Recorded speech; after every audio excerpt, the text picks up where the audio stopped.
nom du Père et du Fils et du Saint-Esprit. Amen. Les bénis de mon Père, bonjour. Les bénis de mon Père, nous arrivons à la fin de cette semaine de méditation. Les bénis de mon Père, deux textes aujourd'hui vont nous aider à rester en communion avec l'Éternel des armées. D'abord, la troisième lettre précisément de Saint Jean, dans les versets 5 en 8, dans lequel nous allons lire comment Saint Jean va écrire que nous devons apporter notre soutien aux frères pour être des collaborateurs de la vérité. Cela est important dans notre vie de foi, de regarder des vocations, de regarder les charismes de nos frères et sœurs qui sont autour de nous et de savoir exploiter ces charismes-là dans le ministère. Ensuite, nous allons continuer la lecture de l'évangile de Jésus-Christ selon Saint Luc au chapitre 18, les versets 1 à 8, où on va lire que Dieu ne ferait pas justice à ses élus qui crient vers lui jour et nuit, si jamais ces justes du Seigneur, ces élus du Seigneur crient vers lui, l'interpellent. Et c'est dans cette parabole que le Seigneur Jésus-Christ va donc parler à ses disciples de la nécessité pour eux de toujours prier sans se décourager. Cela est aussi important pour nous aujourd'hui de savoir qu'il faut persévérer dans la prière et que le Seigneur nous écoute toujours chaque fois que nous nous tournons vers lui. Les bénis de mon Père, c'est le moment d'ouvrir nos cœurs, mais surtout, c'est le moment d'apprêter nos textes bibliques pour nous-mêmes lire les textes qui sont soumis aujourd'hui et bienvenue.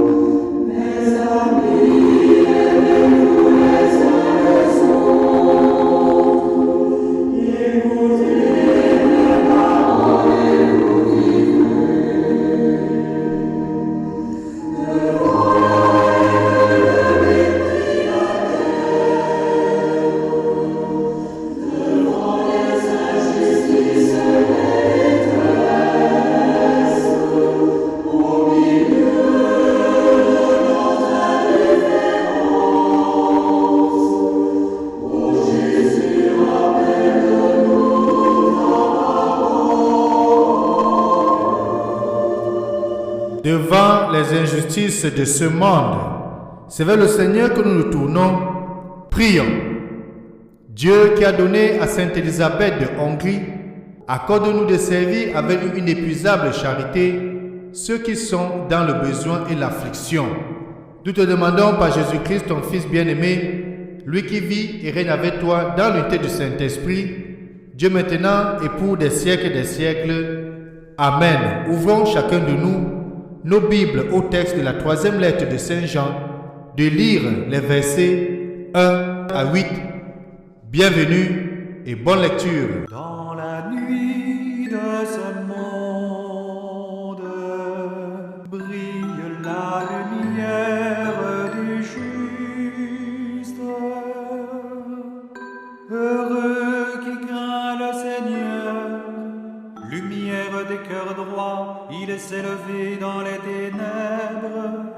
Homme de justice, de tendresse et de pitié. Dans la nuit de ce monde, brille la lumière du juste. L'homme de bien a pitié, il partage. Cet homme jamais ne tombera, toujours en fera mémoire du juste. Dans la nuit de ce monde, brille la lumière du juste. Alléluia, Alléluia, Alléluia, Alléluia, Alléluia.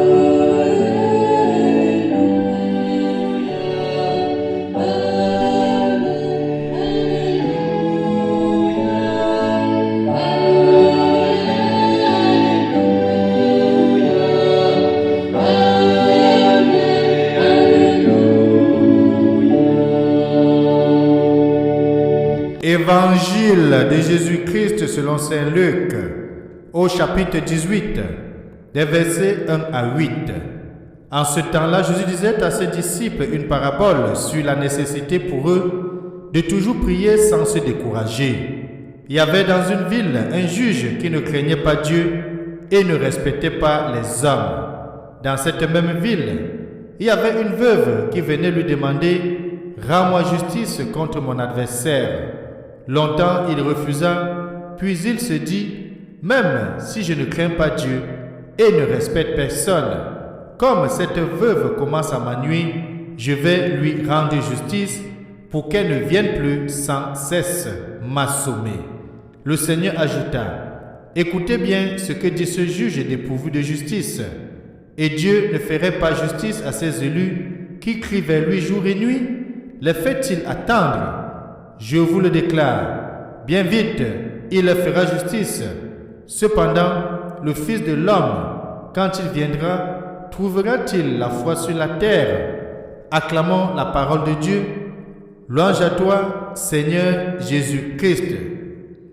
Les bénis de mon Père, comme cette veuve commence à m'ennuyer, je vais lui rendre justice pour qu'elle ne vienne plus sans cesse m'assommer. Cette histoire que nous venons d'écouter dans cet évangile, peut-être nous aussi, nous l'avons expérimenté dans notre vie, si nous sommes pères ou mères, si nous sommes parents, ou si nous avons même un poste de responsabilité, de voir l'enfant venir tous les jours nous agacer en nous présentant une demande. Nous résistons, mais un jour, pour le faire quitter devant notre visage, nous cédons. Pas nécessairement parce que peut-être c'était notre volonté première, mais nous cédons pour que cet enfant ne vienne plus nous ennuyer, ou pour que cet employé qui est toujours devant nous, pour demander les vacances et pour demander justice, nous la rendons. Cette image, Jésus nous le prend pour nous dire que notre Seigneur a l'écoute. Et c'est ce qui est beau pour nous aujourd'hui, à bien de mon Père. Nous ne servons pas un Dieu sourd. Nous ne servons pas un Dieu muet. Nous ne servons pas un Dieu mort. Notre Dieu écoute, notre Dieu voit, notre Dieu parle, notre Dieu est vivant, notre Dieu agit. Et c'est ça la force de notre foi. C'est ça la force de notre foi en tant que des chrétiens. Parce que non seulement Dieu est descendu au milieu de nous, ce Dieu se rend visible. Ce Dieu vient à la rencontre de l'homme. Lui, le premier, vient à notre rencontre. Oui, Jésus disait dans une parabole pour montrer à ses disciples et à nous aujourd'hui qu'il faut toujours prier sans se décourager. Et il va parler donc, comme nous l'avons vu, de ce juge dans cette ville. Ce juge qui ne respectait même pas Dieu et qui se moquait des hommes. Mais ce juge va rendre justice à cette femme. Dans cette même ville, il y avait cette veuve que nous l'avons vue qui sollicitait toujours justice. Rends-moi justice. Et longtemps, le juge la repoussait, le juge refusait. Et puis un jour, il va le faire, il va rendre justice. Le Seigneur ajouta dans l'évangile que nous avons écouté, écoutez bien ce que dit ce juge sans justice. Dieu ne fera-t-il pas justice à ses élus qui crient vers lui jour et nuit? Est-il pas les bénis de mon Père que lorsque un enfant crie, est-ce que sa maman ne vient pas le regarder? Et même lorsqu'on va voir le comportement du peuple juif en exil en Égypte, quand Dieu va voir Moïse, il va dire « J'ai écouté le cri de mon peuple en Égypte, où les cris de mon peuple sont arrivés à mes oreilles. » Et le Seigneur ayant écouté a agi. Mais seulement, béni de mon Père, il faut savoir que le temps de Dieu, encore une fois de plus, le temps de Dieu n'est pas notre temps. La pensée de Dieu n'est pas notre pensée. Et le temps de Dieu, c'est le meilleur des temps possible. Chaque fois que nous demandons quelque chose à Dieu, sachons être patients, sachons être confiants, sachons nous abandonner à lui, parce que lui, il ne nous abandonne pas. Même si nous l'abandonnons, même si nous sommes infidèles à l'Éternel des armées, lui, il est éternellement fidèle. Lui, il est éternellement présent. Il est éternellement à notre écoute. Il est éternellement à côté de nous pour nous accompagner. Aujourd'hui, les bénis de mon Père, c'est l'occasion plus que jamais de ménager son temps pour aller demain à l'église. Demain, nous allons célébrer le 33e dimanche du temps ordinaire.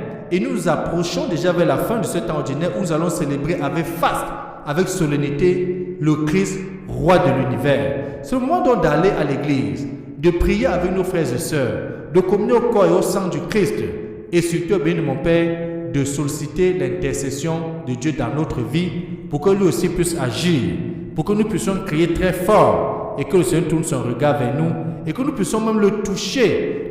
N'oublions pas que chaque fois que nous touchons le Christ, il agit toujours. Comme cette femme qui saignait, qui avait touché seulement les franges du vêtement du Christ. Et nous savons la suite. Une force est sortie du Christ et elle a senti en elle qu'elle est guérie. Le béni de mon Père, que Dieu Tout-Puissant nous aide à cela et qui nous bénisse et nous garde. Lui qui est Père, Fils et Saint-Esprit. Amen. Je vous souhaite donc à tous bonne semaine, bon week-end, à lundi.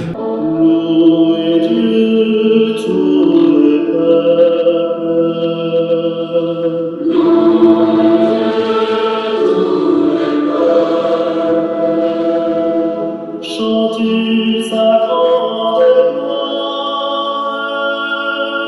Chantez sa grande gloire. Oui, notre Dieu nous aime. Son amour